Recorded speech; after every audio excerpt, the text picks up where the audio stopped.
Take this conversation forward. We quickly have to cut across to the Lok Sabha. Armed and killed. Sir, worst of all, in 2009, within 8 months of the Mumbai terror attack, the then Prime Minister met his Pakistani counterpart at Sharm el-Sheikh in Egypt and agreed to again continue the cooperation with Pakistan. This for a country that for 78 years has been attacking India ceaselessly. Our approach in the past was only to cooperate, only to talk, not to retaliate, not to teach them a lesson. Sir, the worst part of this at Sharm el-Sheikh was a reference to Balochistan, which can be interpreted as if India and Pakistan are equated, as if India does similar things to Pakistan, whereas the issues are entirely different. There are no terror camps in India training terrorists and sending them to Balochistan. There is no equation at all. There is no comparison at all. And yet, our government of the day had no compunction in granting such a hyphenation with Pakistan. Sir, this can go on and on. There are many, many different such examples, and I will come to some of them. Sir, one question has been raised as to whether there was pressure on India to conclude the hostilities. There was absolutely no pressure on India. This has been pointed out again and again. Sir, any country can call and make suggestions. Anybody can do that. We as members of parliament can call up our counterparts when they are in the midst of hostilities, and we can give them suggestions. That is not how the hostilities ended. Sir, India has pointed out very, very clearly that this is a bilateral issue, and we have no intention of escalating. We would stop hostilities if Pakistan requested. And until and unless Pakistan directly requested India, we did not stop the hostilities. It had no relation, no connection to any requests by anybody else until Pakistan directly requested India. And sir, I asked my friends in the opposition, this has not been contradicted by anyone. Has anyone contradicted India's assertion that we insisted that it had to be a Pakistani request that we will respond to? And Pakistan finally came to its knees and requested, and that is what we responded to. Now, it is shameful that many in our country keep questioning the Indian armed forces, keep questioning the Indian government, and don't question what Pakistan stands for, what Pakistan says. Sir, I want to point out what Pakistan has said. They have made absurd claims. Pakistan has made a claim to an international TV channel on 7th May. Pakistan's IB Minister Ataullah Tarar said, there are no terrorist camps in Pakistan. Have any of our friends in the opposition questioned that? Many of them have been quoted repeatedly in international media. Have any of them questioned that? Pakistan, where the most infamous terrorist in memory, the Al-Qaeda chief, was sheltered next to an army base, claiming that it doesn't have terror camps, when terror camps have been pointed out in satellite imagery, when not only terror camps have been pointed out, because of the efforts of our government, many terrorist organizations and many individual terrorists have been proscribed by a variety of multilateral organizations, including the United Nations itself. Sir,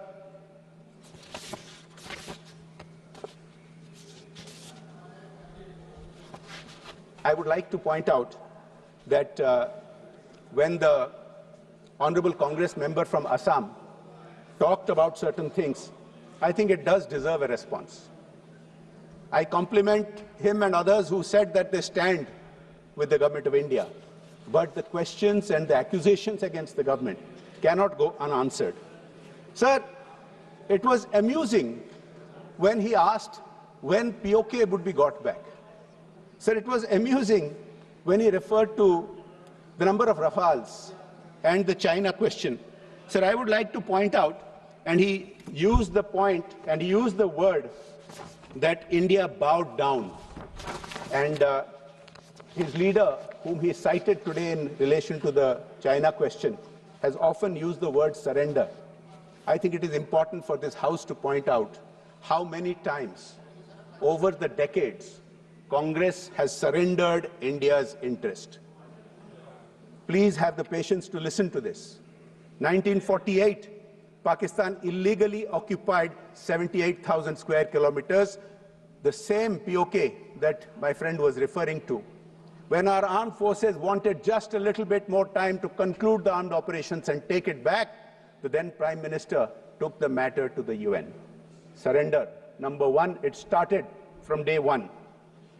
1949, Congress ignored the Kabah Valley, which was leased to Burma by UK. Manipur had received rent until 1949. Congress did nothing about it, surrendered that. Surrender number two. Sir, in 1954, our then Prime Minister conceded India's rights in Tibet, accepting China's annexation without gain, withdrawing our military escorts and services. A very major surrender, number three.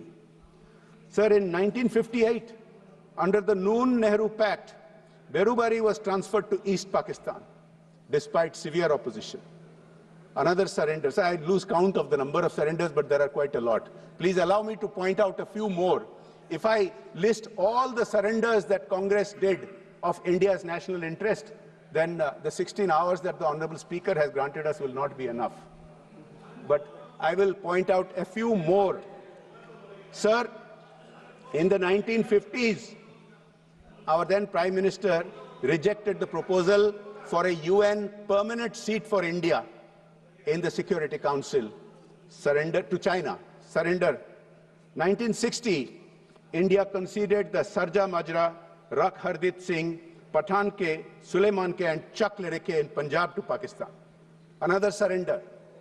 Sir, our then Prime Minister played down the value of Aksai Chin in 1959, calling it barren and uninhabited, when in fact it is full of mineral resources, dismissing conflict with China. Another surrender. Sir, I can just go on and on and on. In 1963, Pakistan conceded more than 5,000 square kilometers in POK to China. India stayed silent. Surrender. So I can just keep going on. In 1965, India returned the Haji Pir Pass to Pakistan under the Tashkent Agreement. Surrender. Sir, under the 1971 Shimla Agreement, India returned 5,000 square miles to Pakistan, while Pakistan retained 30,000 square miles, and 93,000 Pakistani soldiers were released, while at the same time, 56 Indian soldiers died in Pakistani jails.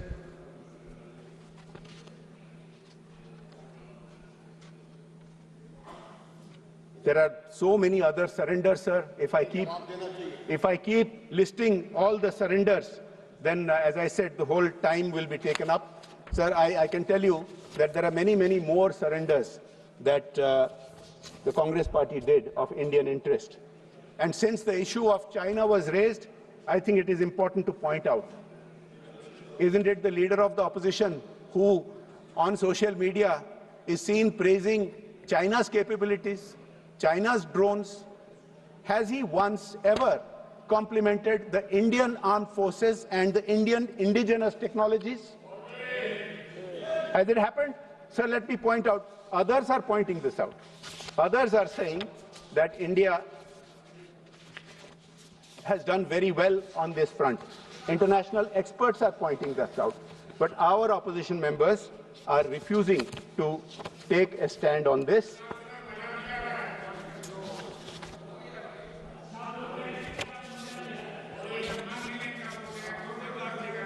नहीं, मजा कैसे लगेगा?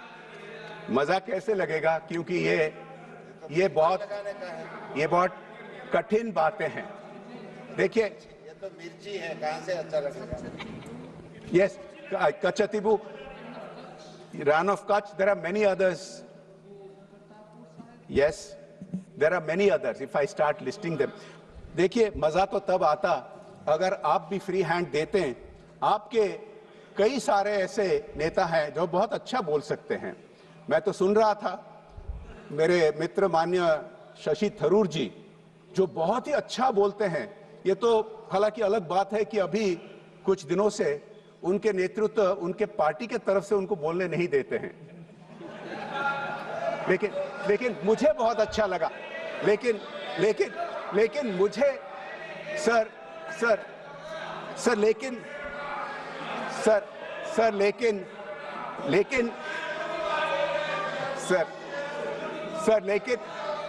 सुन तो लीजिए sir, लेकिन मुझे बहुत अच्छा लगा कि उनको देश के हित में बोलने के लिए कोई रोक नहीं सका। मजा तो उसमें आता है। Point to be noted.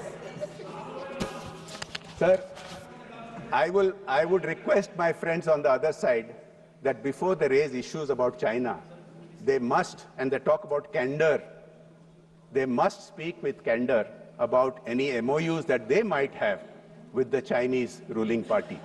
Does the Indian public not have a right to know what is the understanding that the Congress party has with the Chinese Communist Party? Does it not raise questions when they keep raising points and rebuttals and issues which are constantly aimed against the Indian armed forces, which are constantly aimed against the government of India? But as I said, in so many appearances before global media, I have not seen them raise questions about China other than praising China's technology and drones. I have not seen them questioning Pakistan for all the absurd and false claims that it makes. Sir, I said earlier that globally experts are recognizing India's indigenous capacities. I just point out two experts, sir, and then I'll start coming to my conclusion. Sir, John Spencer, who's the chair of Modern War Institute in the US last year in 2024, he said, "Make in India has transformed the country's defense landscape. From meeting 32% of the Army's ammunition needs domestically in 2014, in 2024, India meets 88% of its ammunition needs domestically." Sir, another expert, Tom Cooper, who is a military historian and an aviation analyst, says this right after Operation Sindhur's attack on Pakistan. Quote, "The world knew about India's capability, but it had not been demonstrated before. And all of a sudden, within 24 hours, India showed that it can hit Pakistan hard." Unquote. Sir, the reality is, all the statistics that I have been citing about hitting Pakistani air bases, about hitting Pakistani terrorist sites, are all backed up. They are backed up by satellite imagery. They are backed up by recordings. Whereas the Pakistani claims against India are fake. They are fake news. They are propaganda. And sadly, some of our friends, while ostensibly standing with India, standing with the government, standing with the people of India on Operation Sindoor, have fallen into supporting that narrative of Pakistan. Unsubstantiated claims against India, which I think ultimately the objective of the Pakistan narrative is to demoralize our forces. It is certainly not to encourage them for all these successes that they have had. Sir, as I come to the close of my speech, I would like to point out a few other things. One of the allegations that some friends in the opposition keep making is that our position is not supported around the world, that India doesn't have friends, that India has not made its message clear. Now, nothing could be further from the truth, sir. Let me point this out. Sir, post-Pahalgam, post-Operation Sindoor, India has received 61 messages from heads of state, heads of government, and vice presidents. India has received 35 messages from foreign ministers. These are all in support. India has received 38 messages from members of various parliaments and former heads of state and government, leaders of opposition from various countries, and 43 messages from heads of various diplomatic missions. I would like to cite just a few of them, sir. The United States has made it very clear, India has a sovereign right to combat terrorism. This is all post-Operation Sindoor. France, quote, unwavering solidarity and stands firmly with India. Sir, Armenia, terrorism cannot be condoned and must be condemned. Countries have the right to defend themselves against terrorism. Russia, this brutal crime has no justification whatsoever, and its perpetrators will face a deserved punishment. United Kingdom, India has every right to be outraged by the Pahalgam killings. Saudi Arabia strongly denounced the terrorist attacks in Pahalgam, reaffirmed firm stance against terrorism and extremism. Sir, I can go on and on. I think one of my friends in the opposition mentioned that Iran, from whom we buy certain petro products, has not condemned it. So that's not true. Iran too has the president of Iran directly called up our Prime Minister Modi ji and conveyed in the strongest words the support to India. Sir, multilateral agencies like BRICS and Quad and even the FATF have all condemned the Pahalgam attack. Nobody has condemned India's right to defend itself. Nobody has opposed it. That used to be the case in the past. Nobody has said India should not be defending itself and in implementing the decisions taken by the CCS. Sir, the proof of the pudding remains in the final information that come out. Even as we were debating this issue today, some of us must have seen in the news that an Operation Mahadev is being conducted in Jammu and Kashmir, targeted at terrorists, and it appears that at least one of those eliminated today was involved in the Pahalgam attack.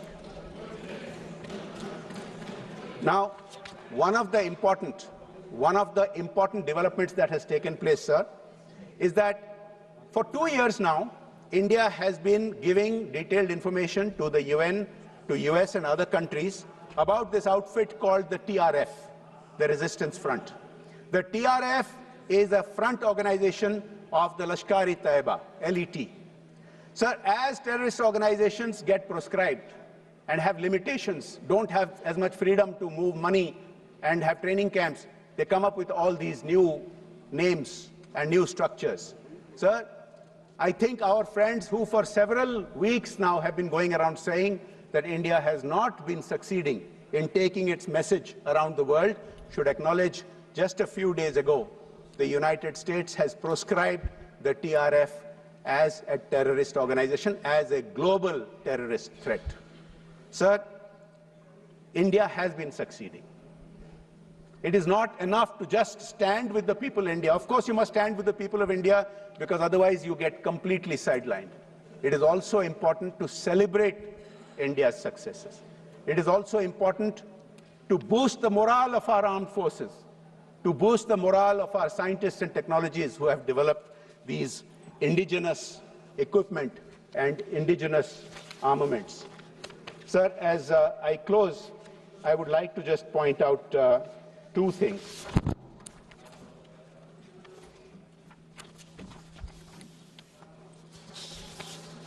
Sir, with your indulgence, I would like to paraphrase a line from a Hindi film of about 4 years ago. No, the film was called Sardar Udham, and उसमें एक line था sir, line था कि दुश्मन को दर्द का एहसास हो तो जवाब तभी पूरा होता है. सर, मैं इस संदर्भ में कहना चाहता हूं कि ऑपरेशन सिंदूर वो जवाब था जिसमें दर्द भी था और संदेश भी.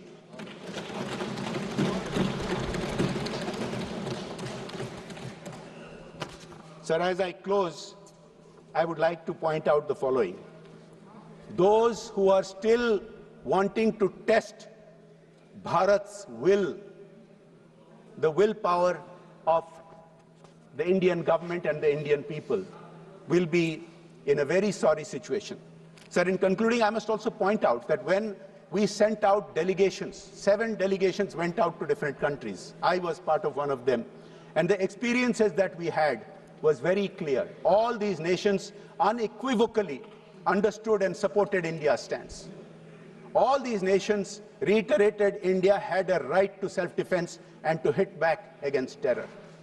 Every one of them condemned the Pahalgam terror attack. And sir, I would like to make one point here.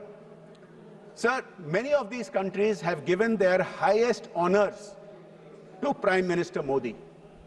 I believe of the countries that we visited, more than 11 have given their highest honors.